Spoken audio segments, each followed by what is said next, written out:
Welcome to episode 7 of Rafscast, Tales from Mohawk Ad. This is a podcast from the advertising program at Mohawk College in Hamilton, Ontario. This week, I had a pleasure to speak with Amelia Pley and Samantha Melo from Cosette in Toronto. They are both alumni from the ad program, and they had a lot of stuff to share. Without any more wait, let's go directly into it. And don't forget to follow us. Really appreciate it. Thank you. Let's start. Welcome to Rafscast episode 7. Let's go to the Tales of Mohawk ad. This time with the amazing Samantha Melo and Amelia Pley. And here we have two alumni students that are amazing on their time at the college. And they actually end up on their first job getting together at one of the best agencies in Canada, and Cosette. Welcome. Welcome, Amelia. Oh my goodness. That's such an introduction. Yeah, what an intro. Speechless, truly. How are you guys doing during this COVID times? We're doing well. Working from home was an easy switch for us. We were technically already working from home once a week. So our team managed to be pretty seamless going into it, but it's doing pretty well. I'm on video chat with Sam about 3 or more hours a day. We just miss each other's faces. Yeah, come on. Well, but let's start then, because I think the female students at the program needs a lot of inspiration, and I think there is a male-dominated industry, and I think you're wrong, because it was even more before, but now things are shifting somehow. But there's still that stigma on the whole advertising place. So I'm super glad to be talking with you two here today. Okay, I just want you guys to know. Well, thank you. Thanks for having us. Well, they'll be happy to know, I guess, that our team is actually, like our creative team, is all female for what we work on. Mm-hmm. Well, apart from Andrew, because one of our creative directors is now on mat leave. So Andrew has come in and helping out, and he is the creative director on the art director side. But I will definitely come back to that questions on diversity when at the end of our talk, our chat here.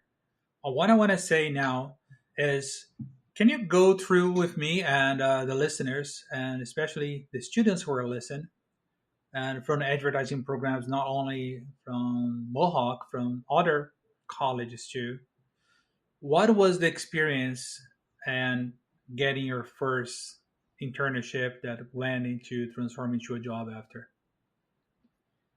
I'll let Sam. How do you guys plan to partner with each other, and then how do you plan, we're gonna go and did the whole portfolio thing, and how was the networking, and definitely then land and people say you got the internship, you can start here? Can you go through me to that experience somehow? Yeah, both of you. Totally. Sam, do you want to go first? Sure. Wow. Okay. So road to internship, very scary. Let's start on end of third year, when you were on Jeff's portfolio class agency and getting to that part. So gotcha. Let's start there. Sure. So at that point, Amelia and I only really got to work together on stuff at the end of third year. And we're like, hey, we're making cool stuff together. Maybe we can go as a team one day, like that kind of thing. But we got internships separately. I'll let Amelia tell her side. But I started interning at Cosette. And I was there for about 3 months. And then we weren't hired on right away after I interned, there's like that 1 month period where they're like, we don't know if we need you yet. And then Amelia and I got an interview together, and we were able to get a position with Cosette again, but through the greenhouse. And the greenhouse is a partnership with the AMP partnership and Cassette, and working on that, just the one business together. Would you tell us? Yeah, so like Sam said, we actually only started working together at the end of third year. And I'm very mad at both of us that that happened, because we worked very well together. I wish we did more stuff at the rest of our time at college. But my first internship was actually after my first year at Mohawk College. I was working for this man named Vincent, and he runs basically like a financial advisor business for specifically advertising. So I was helping him scope out different advertising agencies. And then I had another internship the next year, which was at a very small agency in Leslieville. And it was very on the ground kind of work. It was a lot of like handing out pamphlets, and they worked mostly with movies and different, like the theater and arts culture within Toronto, basically. And then after that, in third year, actually, I got my internship because Jeff said, hey, they're hiring at FCB, and I'm going to send these people, and I'm going to recommend these people. And I was thankfully one of those people. And I'd already been networking through Mohawk College as well. So we had the tours, and I met Corey Hansen, and I kept working with my book. Yeah, he's great. And I think he just got married too. He will be interviewed here in a few weeks. Yeah? Oh, yeah. Interview him. Amazing. Tell him hi for me, because I haven't talked to him in a while. I will, definitely. I actually remember you, we were in class, and I was like, oh my God, do I message him? Do I not message him? And I was like really freaking out about it. And you took my phone from me because you gave me his phone number. And you were like, just call him. And then you hit the call button for me. And I was like, oh my God. And then it ended up being really good. But so thank you for that, because that actually kickstarted. So I think I went back to him like 3 or 4 times with my stuff. And then and then my mock interview was with Ryan Chiazon. And he works at Anomaly now. And Corey's at Gray, and they're within the same building, right across the street from us now, actually. We've run into them a couple times for lunch, like just in the same building for lunch. But he also looked at my book, and then I didn't realize it, but he had also sent my book to some of the creative directors at FCB. So during my internship, I had mentioned that like these pieces that I'm talking about, I have shown to this person, and they said this, and this is why this looks like this now, because I agreed with it. And I ended up getting the internship. I was super happy about it. FCB was a great experience. I was there for about 5 months. And then I think that my second week there, I was on a shoot for BMO Social for something to do with basketball. And, and I met one of the art directors, or the creative director, he's art director, creative director, on that Ryan had sent my book to. And I walked onto the set, and he had my book open on his laptop, and he was like, you're this person. I was just going to recommend you, but you're already here. Oh my gosh, that's cool.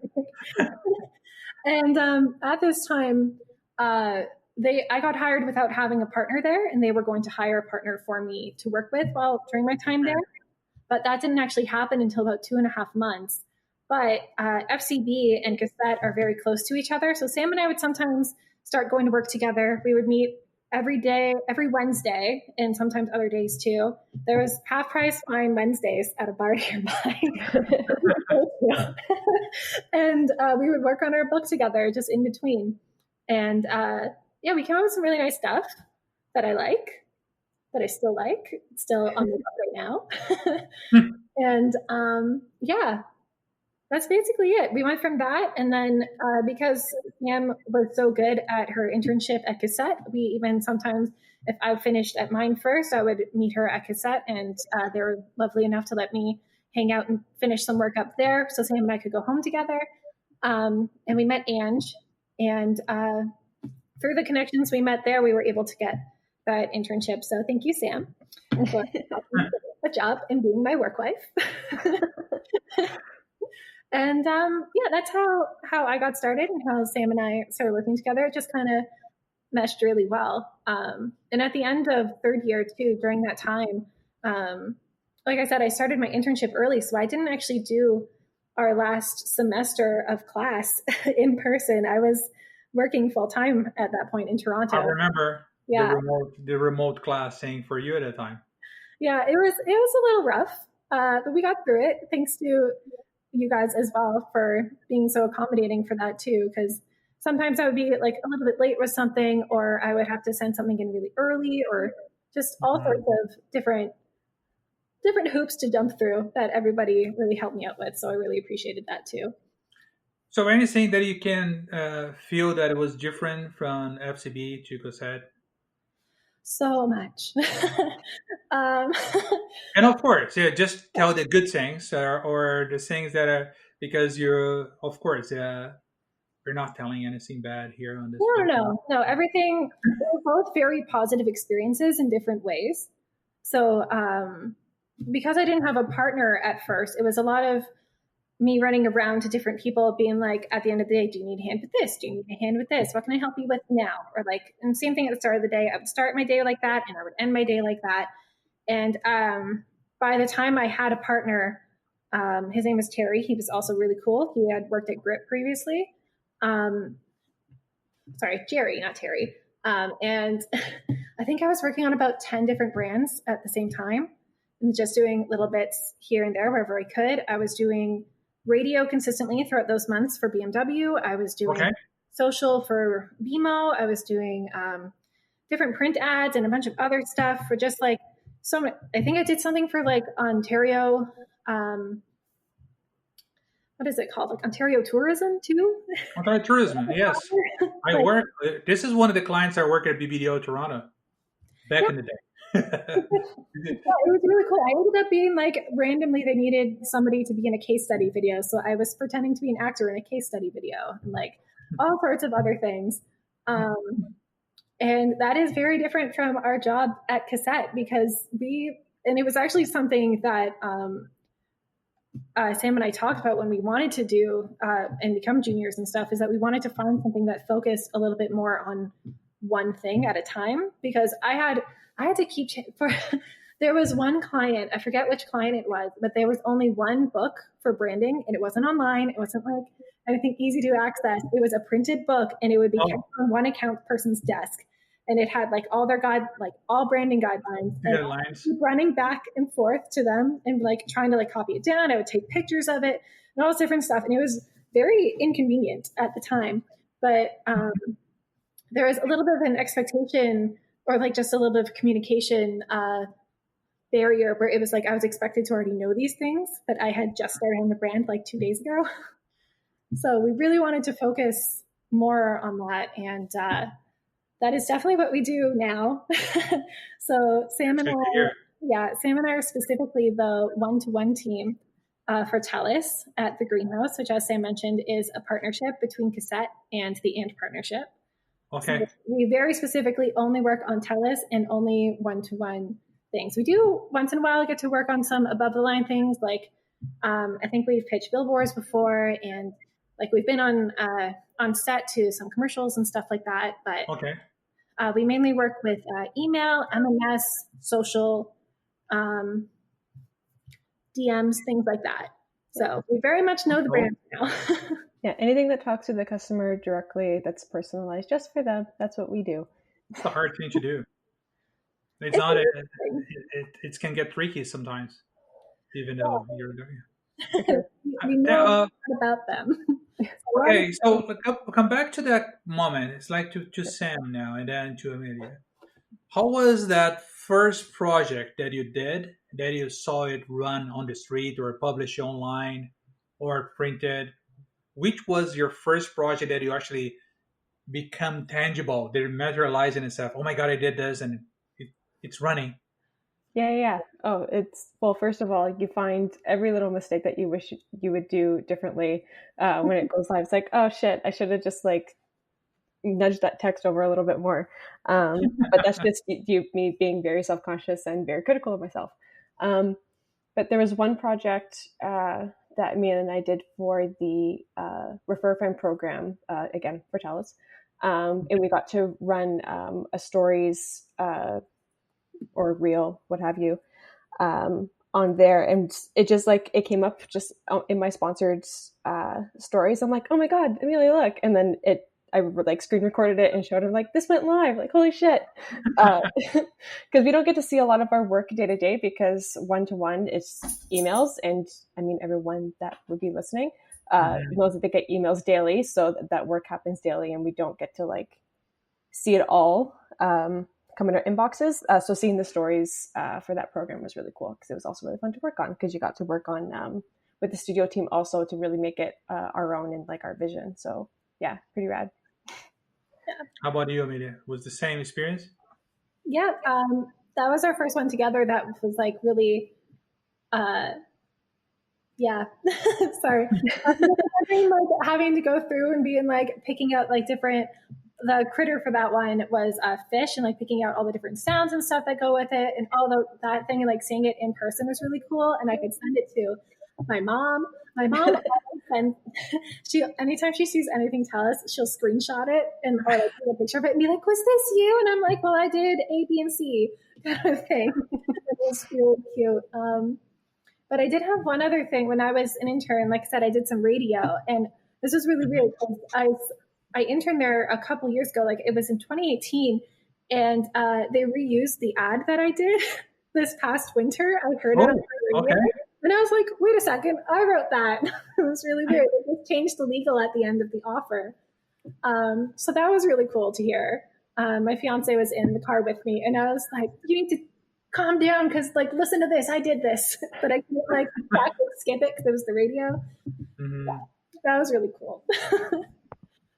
Yeah, I think that's a kind of a statement that you put your foot in the cement that is your first mark in the industry. So I think it's very important. So how was the transition between the college life to the work life when it comes to what you expect, and what was easier than you think, and what was more difficult that you thought it would be? Can you go through those two differences on when you started working, what it was easier than you expect, and what it was more difficult than you expect? I'm gonna throw it back to Sam first. Yeah. So in the program, we got to work on the agency experience, which was the work with real life clients and get to do work for them, and that was really rad. And it was obviously very intimidating because as a student, you're like, oh my God, I'm doing this for this brand. Like I was working on the Kellogg's account at Mohawk, so that was like super intimidating. I'm like, wow, that's intimidating. How many times am I going to say that in this podcast? But so presenting to client was obviously overwhelming because I was already not a great presenter at the time. So having to present my work to them was scary. And then working with like a student accounts team, because you have to like, we were all friends, so it was hard to like be serious at the same time when we were working with them. So it's a different experience, like kind of go from like that classroom to like a work experience, like in the same space. But then working in like the workplace, it felt like we were like all still very much still friends and like close and whatever. But it was that work relationship was determined first. So you kind of had to be more serious, I guess. Yeah, sorry. I'm gonna toss to Amelia so I can form a proper thought. What else you can say about the part besides the presentation, and how about what you can say about the craft, the execution of work? Right. You're saving it. I mean, admittedly, student life, you kind of see what you can cram the night before. But with work, it felt more serious, and like you have to like plan it out, like a work back for yourself and make sure you get that work done on time, so then you can show it to your bosses and then show it to client. So it was hard to get that, I guess, that schedule going, or like that mindset of like, okay, I need to show Amelia this work, make sure her words are right. I have to show my bosses to make sure that like it's good to pass and like good to show to client. And then I have to show it to the accounts team, and then we can show it to client. So having that like formal process was tricky, but then you got the hang of it too after a couple of them. Yeah. It's your turn, Amelia. Sorry. It's actually funny that Sam said that, because this is actually one of the reasons I really wanted to partner with Sam, was because while we were friends, and that was the big thing about school, was that everyone was really friends with each other. So you would like kind of like keep harping on them a little bit to be like, hey, have you done this yet? Hey, can I show you this? And it would be last minute a lot of the times. But with Sam, it was never really that. Sam is a very professional person. She's a professional lady. So we're always like, except not now. This podcast, I'm just being like very. Yeah, you guys are both.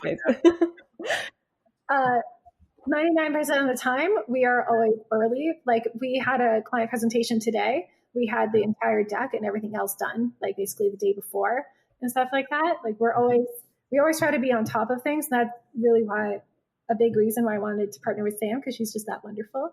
But that was also part of the biggest I wouldn't say setbacks, but like biggest differences between working in college and working in actually the workforce was people would like to screw around a little bit more in college. Even in final year, they'd be like, oh, well, like this is just the last bit of whatever, and then I'm out of here, kind of a thing. And it was a lot of like following up with people and never getting anywhere. Meanwhile, in work, in agency life, it's like, if you don't follow up with somebody, you're like, that's on you. Like, that's bad. And if you don't get something on time, like, it's not just like, oh, you get like 10% off. It's like, no, the client is now late and this is costing them money. Like, that's a big deal. So that was a really big difference. And it was actually really refreshing to go to the workforce and have like things. At the time, I thought it worked very smoothly. And then I started working with Sam and our team now. And I was like, oh my God, things can get better. And we're always working on improving our communication and like our process and stuff like that. So things that would take, I would say like 2 weeks, take us now like 20 minutes, depending on what it is. Right. And it's just there's that back and forth. Yeah. So to summarize, I guess it's just the communication was a lot different, I think,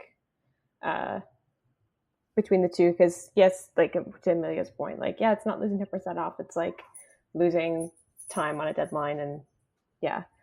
So have you ever felt on the college in a way, and that feeling like, okay, I think I know what I need to do to go to the agency. I have enough of this program. Let's get starting doing business.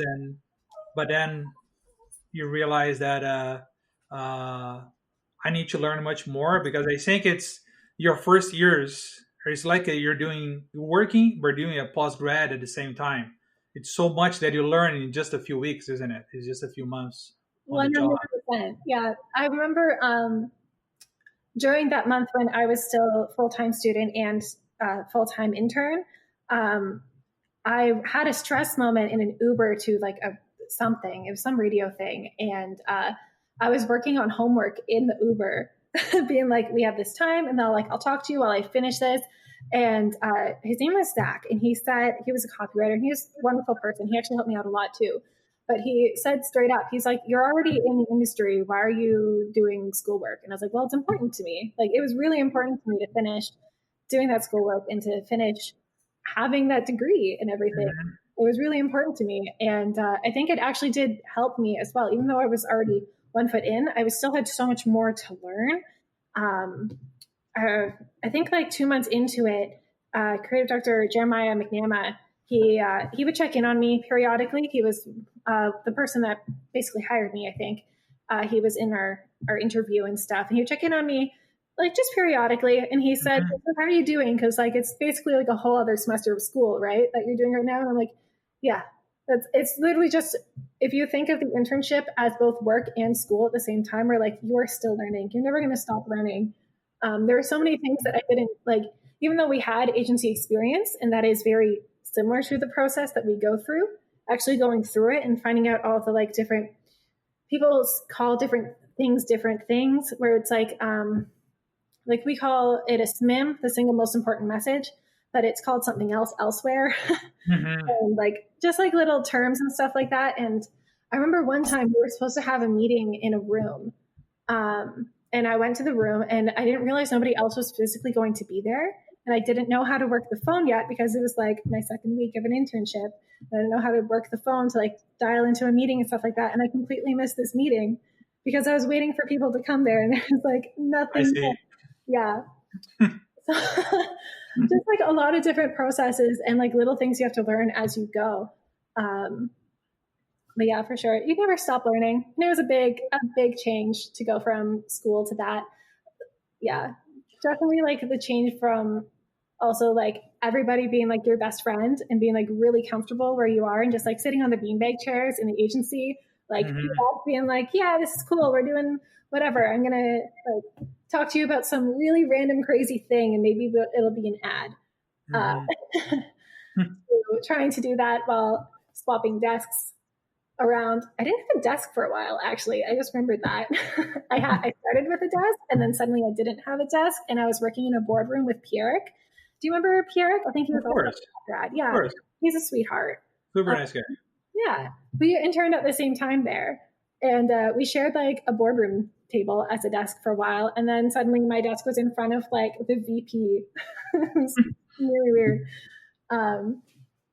Yeah, so that was actually something else that was like, that at the end of my internship, I asked everybody, what do you think I did best? And what do you think I could improve on? Basically, like, what were my pros and cons of working with me? Because I really want to know, I really want to like build this relationship and like build myself better. Great. Good for you. And it was in an Uber with Zach. And I cornered him to ask him this question because he didn't answer me before because I think he just didn't want to like get into it. But I was like, no, you will tell me because I need to know. And he said, sometimes you don't mesh well with the agency depending on who's there because there's this big idea about agency culture, but that's kind of a lie. Agency culture isn't specific to the agency. It's specific to the people that work there. So even though I was friendly with everybody there and I think I did good work with them. Like I got a few book pieces out of it and I still talk to them sometimes. It just wasn't as buddy as it would be like as we have it now. Like I love the team that we have now. Like we have team lunches together. We talk all the time. It's very comfortable, but still very professional. And it didn't feel it was more like a natural fit for your personality. It was a better fit for my personality. And I think the problem too was that I was so like hyped up about it being my like the big internship and this is like the big deal and stuff like that I was trying to put on this picture of myself that wasn't really myself either. Like I would wear clothes that like I am very much like a ripped jeans and t-shirt kind of person like all the time and like big sweaters and stuff like that, but I would force myself to be like, I'm a big girl at a big girl job. I'm gonna like wear a button-up shirt and like these nice pants and shoes even though they really hurt my feet and stuff. And it just wasn't myself. And I think that affected those relationships as well, unfortunately. So that was a big learning thing. That's interesting. I never thought about that. Yeah. About the whole dress up thing. Yeah. Influencing. Yeah. Yeah. And it was a more casual agency as well. It was like a casual dress up as well. And it just didn't quite fit myself either. But they were a dog friendly agency. So that was like a big plus. I have a question for both of you. Can you tell the students how a creative team interact with the studio in production when they need it? At what point you pass the work to them? At what point you interact with them and ask for stuff? Get me through this process as a team that is working in the industry right now to allow your students to understand a little bit. I'm going to throw that one to Sam because that is a Sam question. Sure. So we'll be, I guess from start to finish, we'll be briefed on a project by our account team, and then me and Amelia will take it back, work on it, present concepts to our bosses, and then again, get it to the account team, get it approved by them, and then client will approve it, and everything's great. And then we, I guess it depends on what's the project is. So I guess I could give like a tiny example. Right now we're working on holidays. I mean, since been working on holiday stuff since October, but we were working on getting that creative approved, but the like the critter wasn't approved yet. So we kind of had to like plug those as an FPO because we had to wait for studio and then for the above the line team, which works on out of home and in-store projects to get the client approved on their side. So then we can then apply it to our work. So I think we actually just got that creative approved a couple of days ago. So we were then able to yesterday start grabbing those files from studio to then put it into our creative. So yeah, we're working with FPOs a lot of the time, but then, or like placeholders, excuse me. And then it'll be like at the 11th hour, it's like, okay, creative's ready, critters approved. Let's update all the creative that you just did and put it in. But yeah, we'll engage with studio for bigger projects like that, but more day-to-day communications. We don't really connect with studio on our daily projects. More of like those bigger projects, like if it's a phone launch or if it's a holiday project, things like that, or if it's something like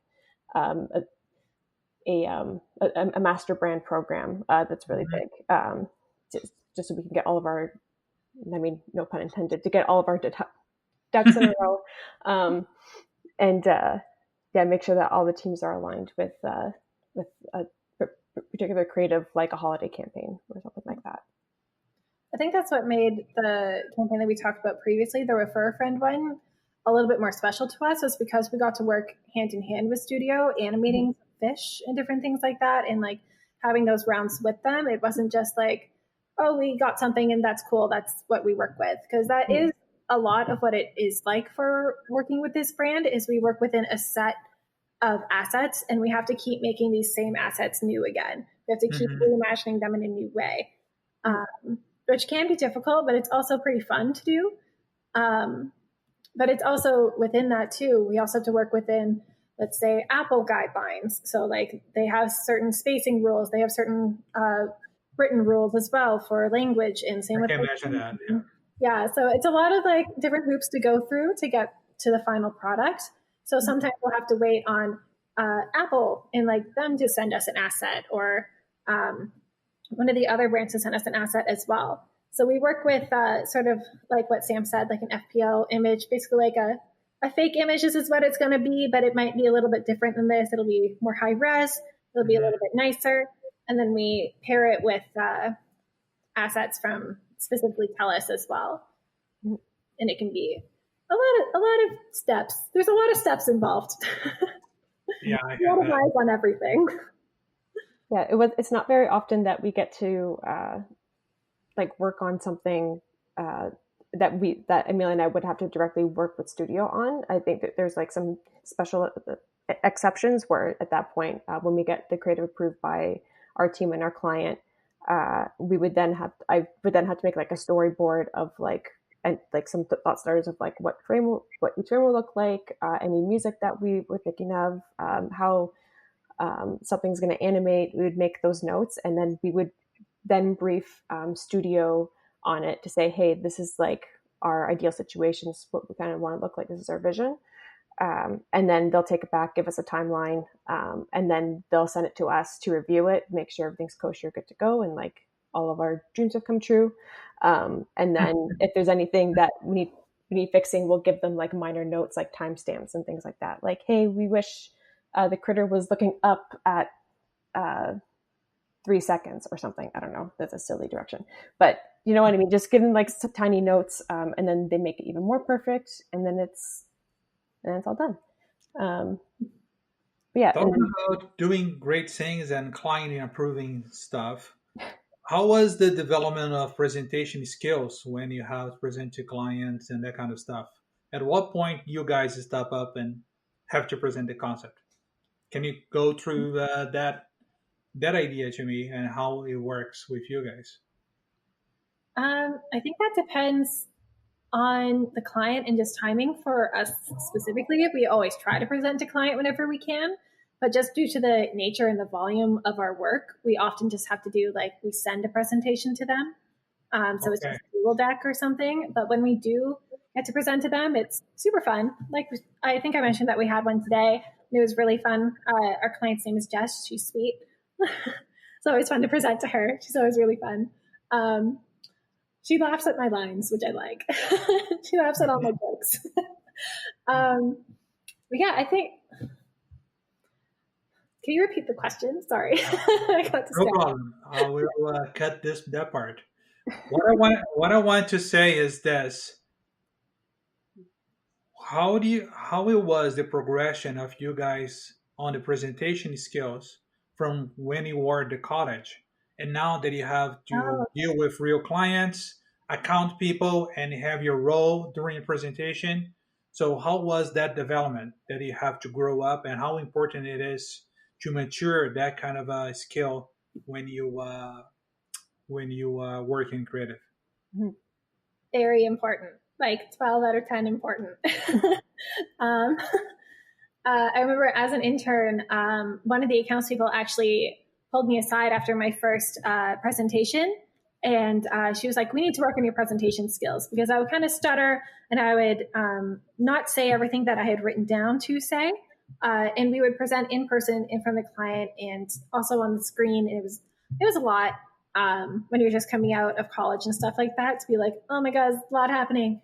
They say just getting over those jitters. And she helped me go through, she actually set time out of her day to take me to a side room and be like, okay, this is our next presentation we have together. Show me your creative and stuff like that. And we went back and forth and stuff like that. And it's something that I always wanted to improve on as well. And I think it was mentioned we have on our team, we do monthly check-ins with so I check in with Jesse, who's the writer, creative director, and Sam would check in with the staff, or right now Andrew, who's the art director, creative director. And they would say these are your wins for the month. This is what we need to work on and other things like that. And we have one big year super check-in. And I was really happy because she said, your presentation skills are so different from before. Basically, we've grown so much on it that they now actually feel comfortable not being in presentations with us, that we can just handle the creative all on our own. We don't need to have that upper hand in there. And before, they would kind of support us and interject where they felt needed to support our creative and make sure we get our ideas across, to make sure that this communication is what it needs to be, and that we're not just saying what we want this creative to be, but we want this creative to be this way, so that it matches up with what the client needs as well. And what we're doing here actually will put it even further. And that was a big win for me, I think, for her to say that. I was like, yay. That's good. Yeah. How was it for you, Sam? Samantha? Yeah, I mean, from college up until now, definitely made big milestones in making better presentations or being a better presenter. And I think it's because you get to do so many of them, having to present work presenting your work at so many different levels of approval to then get to client, and then multiply that by however many times you have to present work. Your presenting just gets better with practice. And I think Amelia may have touched on that a little bit, but making little notes for yourself before a presentation, so you're not missing any important points or what the client has asked for the creative, and that you're highlighting those. And then gradually, if you get really, really good, which I'm obviously not there yet, sometimes you don't need to have those notes anymore, because you just kind of think back in your when you're building the creative, you start thinking of your rationales, yes, I'm going to put this here because of X reason. And that's kind of your practice too of the presentation as you're building it also. Yeah, no one knows the creative better than the people that made it. Mm-hmm. So that really helps as well. That was something that was said to me before as well. This is your creative, you know it most, you're going to be able to say it the best. You should need to rely on X, Y, and Z. So have the ownership of it. And yeah, this is yours, you got to own it. And I And realized you can't not sound confident when you're presenting your work either, because then the client won't have any confidence in buying it. So you need to get the jitters out and just prepare a little bit, practice a little bit, just to get better the next time. I also realized after she had pulled me aside and helped me through the stuff during my internship, that accounts person, that like if we don't do our job well of presenting the creative, that means, like Sam said, if you don't have the confidence in it, the client won't have confidence in you, and that affects also their job as well, because then they have to also fight for you behind the scenes. And so it'll make, if you have a better presentation happening for you, sometimes it's a hit and a miss. Sometimes it's just like not quite what they wanted. Sometimes you hit it out of the ballpark.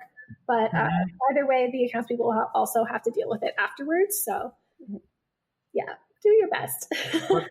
But more you do, more you learn, isn't it? Definitely. You also end up getting to know the different clients that you present to, and you know their quirks as well. And you'll be like, okay, so I'm presenting to this person. This client is looking at this. I know they prefer language that sounds a little bit more like this. So maybe I'll cater it a little bit more, like have some options that cater a little bit more to you, but also what I think is best as well, just so that they feel a little bit more heard, and it's a little bit more likely that something will go through as well. Just being a little teeny tiny bit sneaky about it. Okay, so we're reaching that part of the podcast now. I have to ask three last questions for you guys. It'll be long questions, but tell me your memory from your college years that you remember the most, being your best memory from the college. I'm going to beat Amelia to it, and she's going to say her answer first. Okay. I have a few that come to mind. There was one time, I don't remember what we were doing the shoot for, but there was a few of us in the photography room. And I think it was Euless and Jordan and Jesse and Jake and Sam, maybe you were there at this point. This was actually right before I broke my toe, so I think you were there in that room. And I broke my toe in that room. But they were all singing in like a quartet while we were working, and it was just so fun and like sporadic. It was just a really good memory to look back on. I really liked that. Like when I think of college days, it's like that kind of like harmonizing and goofiness while doing something creative. That was my favorite. We also went to New York, which was super fun, and we got to see Phantom of the Opera together, Raph. That was also really fun. Yeah, that was cool. That was cool. Love Phantom of the Opera. Oh yeah, remember that? Yeah. Yeah. I got a super good ticket because I was by myself. I was able to get a super close ticket. It was amazing. Yeah. Yeah, I think I sat next to Maya, and we had really good seats up top, and just like a great. I remember the whole time I'd be like, "This part's happening," and I'd be like hitting her, and she'd be like, "Oh my God, calm down." about it. Yeah, going through there and seeing those agencies, and we also got to go see the MoMA, which was really cool. Actually, at the MoMA, I picked up a book, and inside of it, it was a comic book for a pop artist and pop culture artist, and inside of it was a piece of art. I didn't realize until after I bought it, but another artist in the city, he had done like I had to look it up because I was like, what is this like postcard thing in my book? But it ended up being like an original piece of art from some artist in New York who only ran like a limited 1,000 like individual pieces, and he would hide them throughout the city for people to find. And I found it in the book, and I bought it by accident. And you had one on inside your book? Yeah, I still keep it inside the book for good luck. Oh my God, that's so fun. That was really neat. There's so many like little things about our time at Mohawk that was really fun. Even just like critique, like part of class was always really fun to like see everybody's work and to like talk on it all together and stuff like that, and see people like have that like aha moment. And yeah, those are my favorite parts. Those classes are always fun. Yeah, for sure. I have a groundhog day at the college. I never leave, so every year is critique, every year's agency. So, by the way, how about you, Sam? How about your memories? favorite memories was, I don't know if it's favorite now, was building portfolio with everybody in the room and just getting to work together and make cool things together. And we get to critique each other's work and tell each other how shit we are. I'm just kidding. Um, but yeah, getting to work together as like one big team, like it felt just like the agency felt like one big family room, and I just loved being in there working with everybody, and getting to see what everyone's working on, and just kind of help each other out, making each other stronger, also, make each other's work really good. How about those critiques when you enter that Jeff room? Oh, crying always.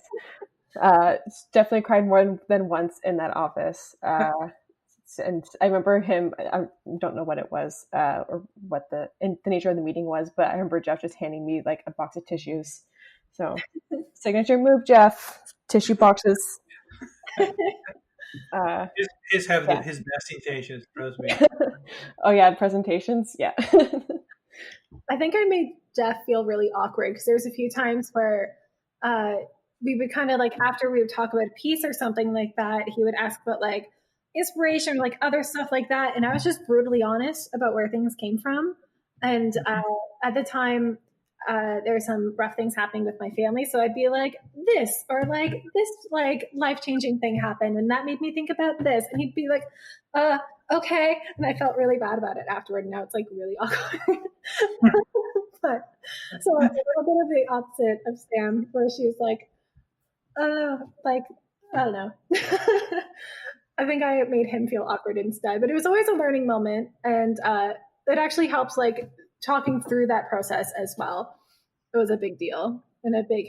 But I think what I talk with other students, that they just realize some of the stuff we try to do at the college after. At the college is saying what the teacher is doing that, why he's asking me for that. But then I think you realize, oh my God, he was trying to make me see that, this and this and that. That happens quite a while. We are running the agency now through Zoom and Slack. So it's Zoom and Slack all day with the agency right now. And we have a few clients. And the other question I have for you, what you suggest and you give the guys who are at the agency right now, working real clients, to take advantage of, to learn before they go into the industry? Teamwork. Work as a team. Sure. Communicate, please, with each other. It's not a competition between each other. You need to talk to each other. Maybe also holding yourself accountable, and similar to that's hard. That's hard. Like tenacity. You have to have that thick skin and to keep going. Actually, we were talking when Sam mentioned like her time with Jeff. I remembered like what you just said as well. You really do need that thick skin, because like what you guys said totally made sense every time. And like sometimes it hurt, yeah, but it was doing it to learn. But when I was an intern at FCB, the first time I presented scripts, I had about six or seven scripts all together on different sheets of paper, and I handed them to the director, and he just put them down, and he looked at them, and he flicked them off the table one by one, and he was like, nope, start again. He didn't tell me anything, just said start again. I was like, okay, at least you guys like told me what was wrong. And like that will happen often. Okay.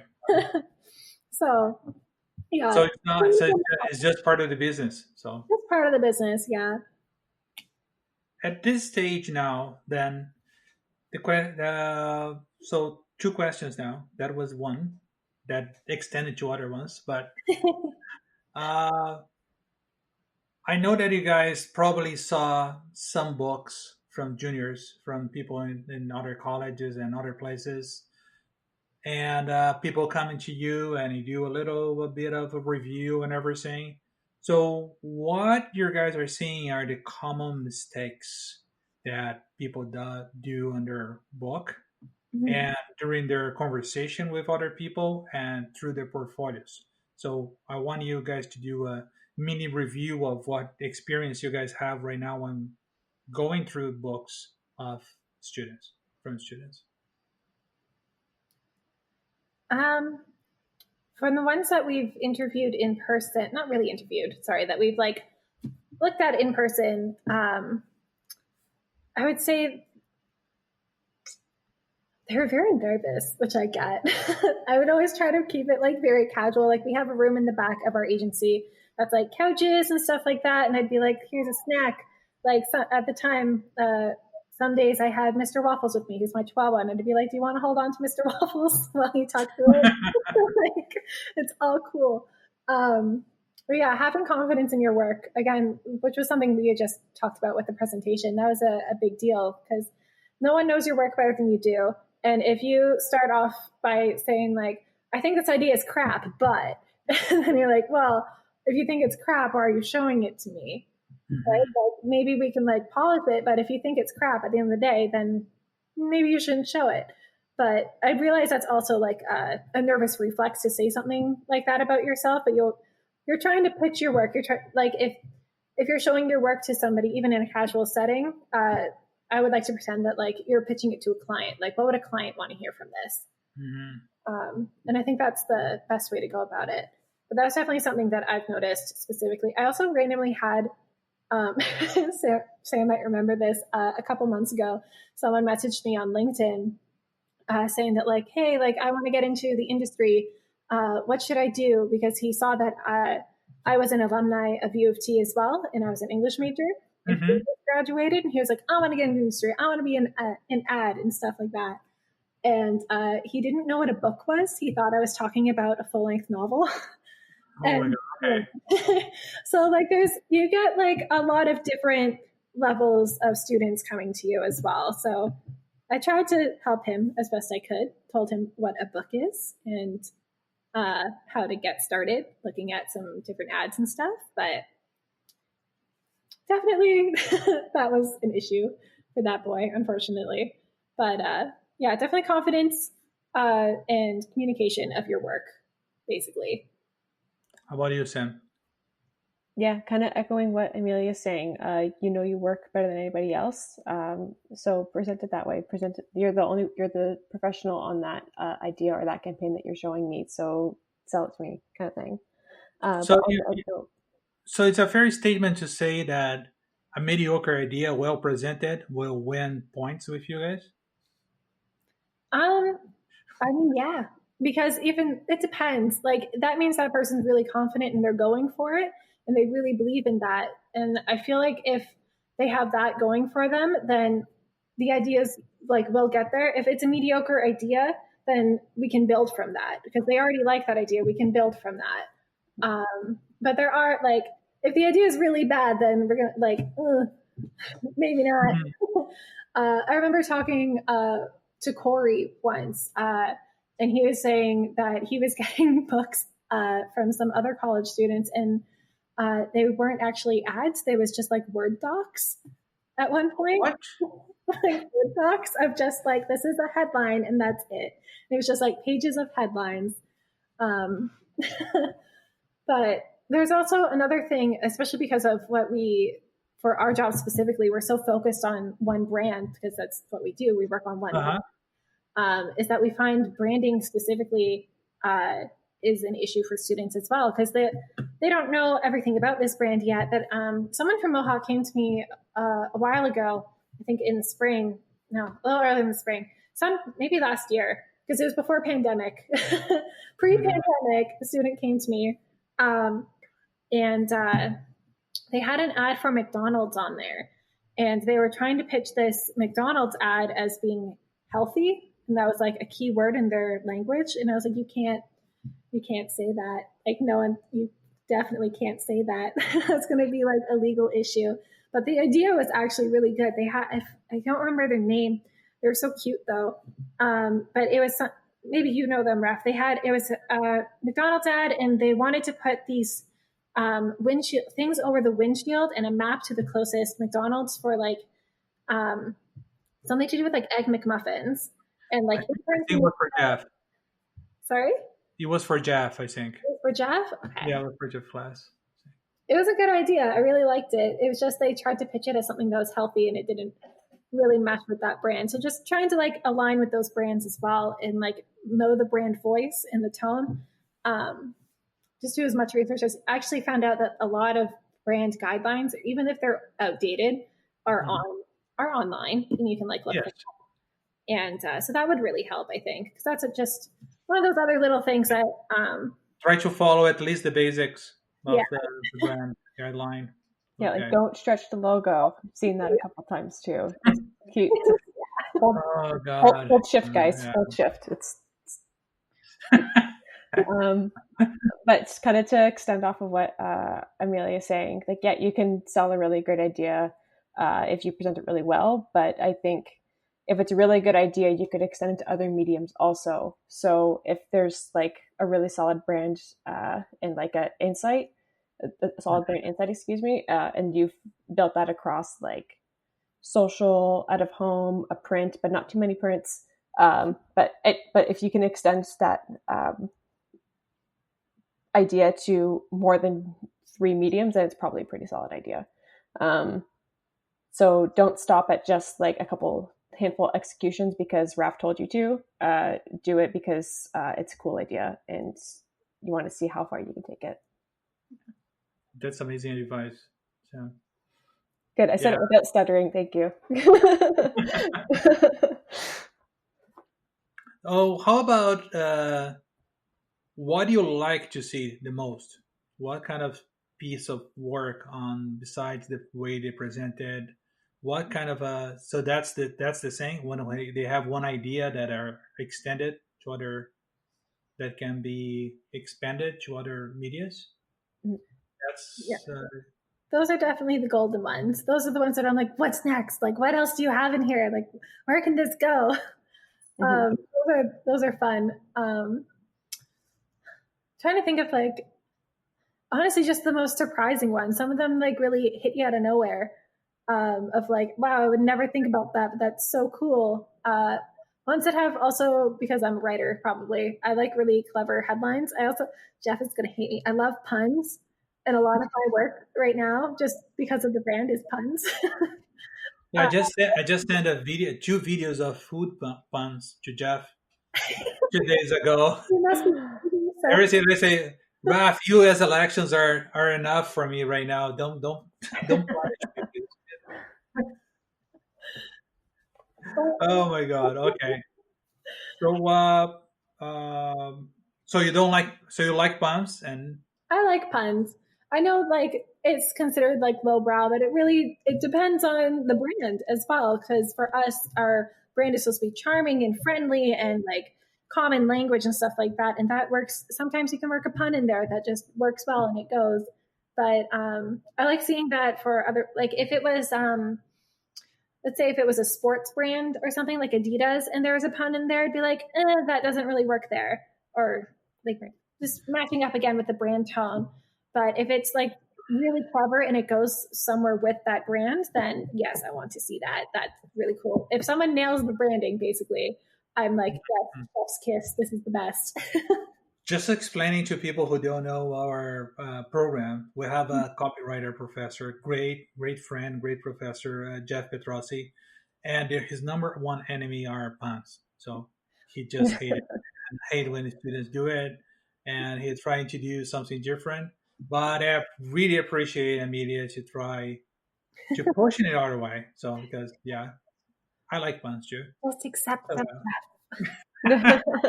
They have life now. Oh my God. Okay, so what is next for you guys? What do you how can I say?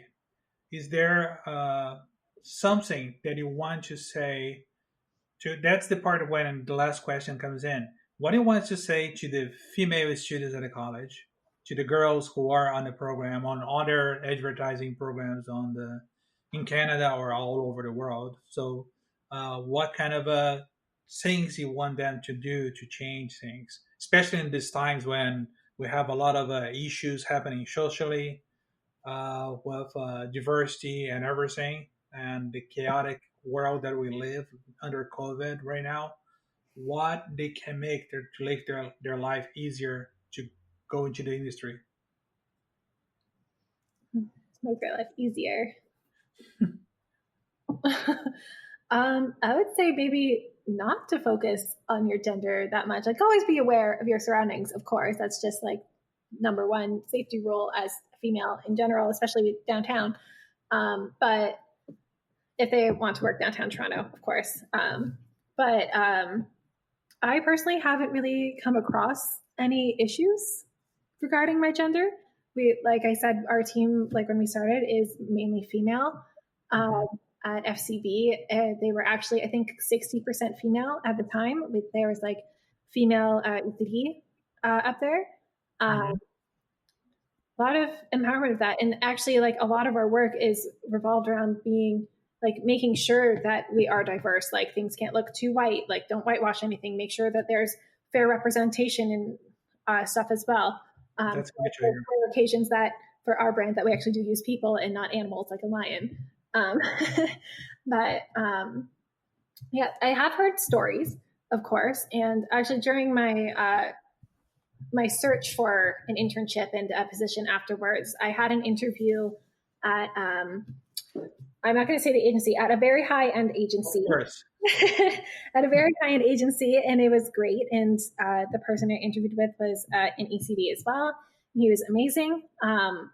But he said at the time, it was right before Sam and I had officially partnered. And at the time, I was actually also talking to Brennan and a few other people being like, who would make a best partner to go forward with and stuff like that. And Brennan found his way and Sam and I found our way, which was great. But he actually gave me the advice of like, go with Sam because she's female and you'll be considered like a more diverse hire, basically.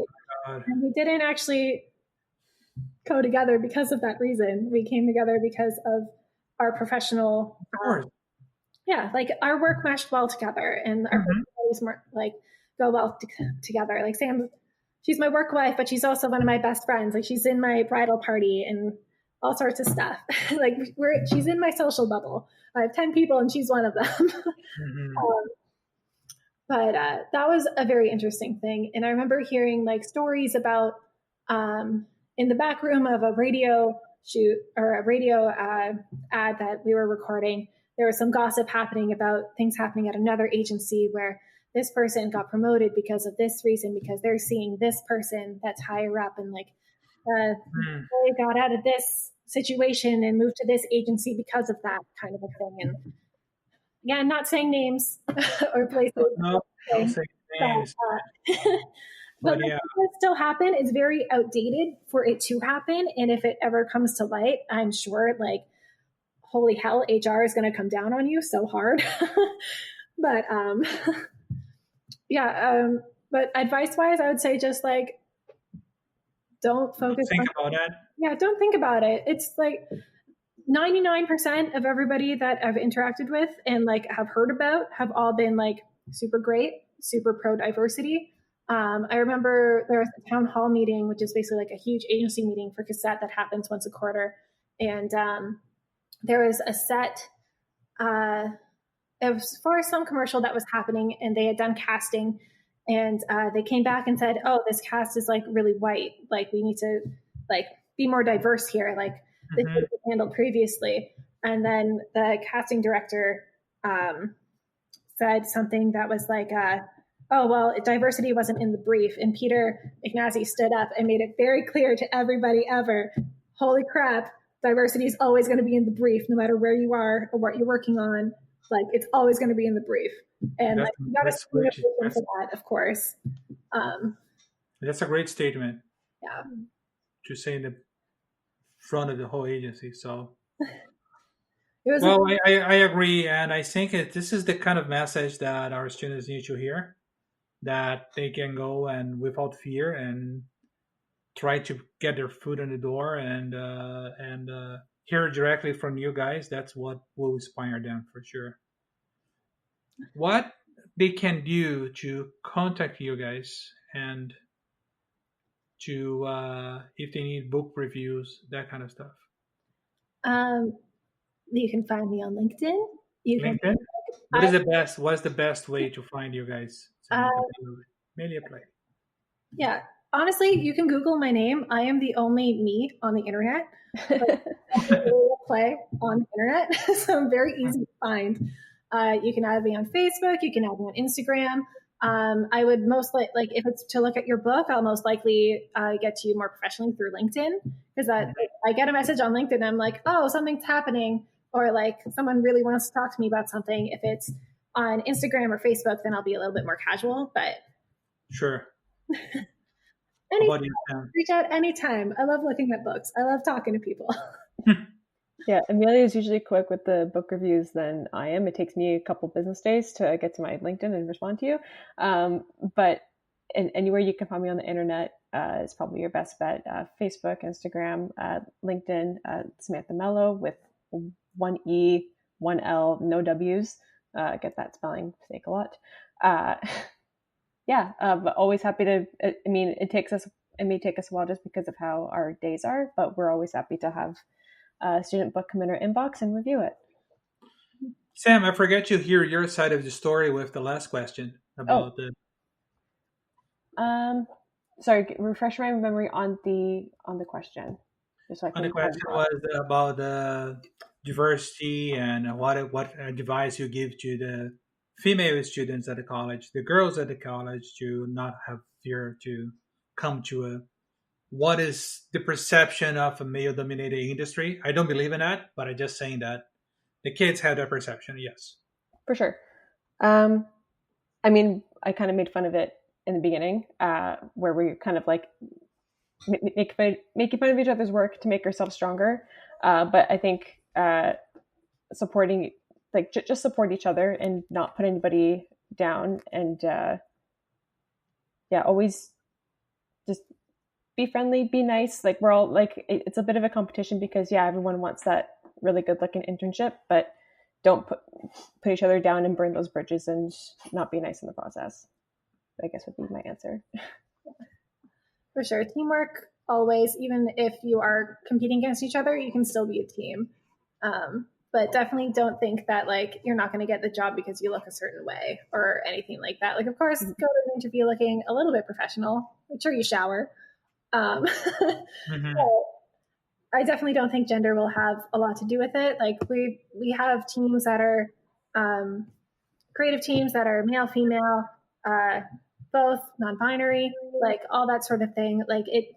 What really matters is your book and your personality. Your gender, it could be part of how you identify in your personality, but that shouldn't be the big thing.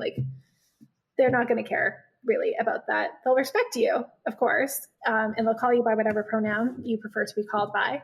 But it's not going to hold you back at all from my personal experience. But if something is smelling a little fishy, I would maybe second guess and talk to somebody else about it, and try to work it out that way and be like, was this something, or am I just being a little paranoid?